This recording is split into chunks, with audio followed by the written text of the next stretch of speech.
हम बचपन से ही देवता और राक्षस की कहानियां सुनते आए हैं। देवता वो जो दूसरों का काम करे, दूसरों की मदद करे। देवता वो जो पूजनीय है और राक्षस वो जिससे हम भयभीत हो उठते हैं। पर क्या ये राक्षस और देवता हमारे अंदर ही है या ये सिर्फ हमारे वहम का हिस्सा है? इसके बारे में आज हम बात करेंगे।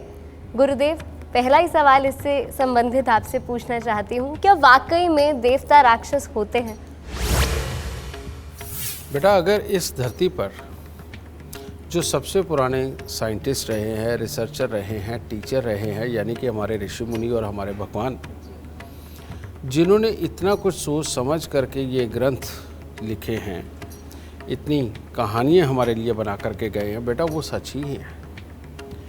और सच बात है कि देवता कौन है? हर वो इंसान जो अपने परिवार का भरण पोषण बहुत अच्छे तरीके से करता है, जो अपने पड़ोसी का सुख दुख में साथ देता है, जो अपनी रिश्तेदारी को अच्छी तरह से निभाता है और रिश्तेदार के दुखी और सुख के ऊपर जाकर के खड़ा होता है, और जो इंसान अपने कर्म से कईयों को काम देने का काम करता है और उनके परिवार का भी भरण पोषण में खुद सहायक बनता है, किसी न किसी रूप में, कार्य रूप में भी लगा लो, तो बेटा वो हर इंसान देवता की श्रेणी में आता है। और राक्षस कौन होता है?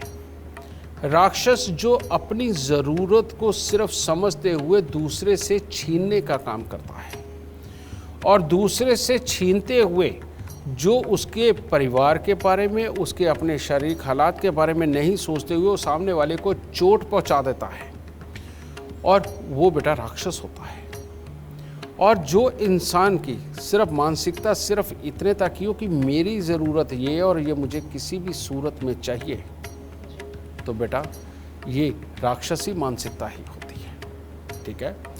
जो लोग सिर्फ और सिर्फ अपने घर के लिए जीते हैं, सिर्फ अपनी जात बिरादरी को पकड़ करके सिर्फ उसी के लिए ऐसे हो जाते हैं कि नहीं, मुझे तो इसी के लिए कुछ करना है, बाकी सारी दुनिया मेरी दुश्मन, बेटा वो अपने आप ना चाहते हुए भी वो राक्षसों की कैटेगरी में पहुंच जाते हैं। ये धरती को हमेशा से हर माशे के सूफी संतों ने, हर माशे के साधु संतों ने हमेशा से स्वर्ग बनाना चाहा।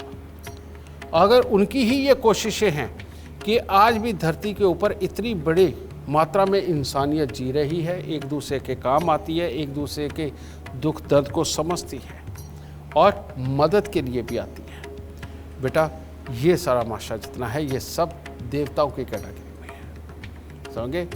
और जब भी कोई किसी के ऊपर एहसान करता है, जब किसी की ज़रूरत को पूरा कर देता है, किसी के बहुत बड़े दुख में कोई आकर के जब उसकी मदद करता है, तो मुंह से शब्द क्या निकलता है कि तुम तो यार मेरे लिए देवता बन के आए हो, तुम ही मेरे देवता हो। ये बात सत्य है।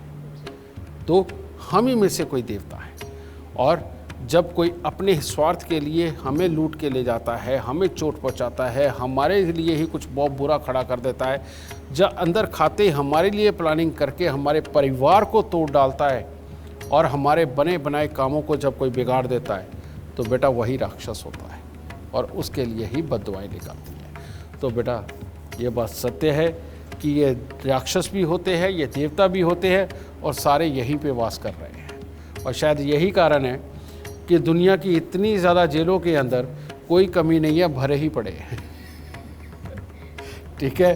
तो बेटा ये तो सदियों से ही चलता आया है, समझे?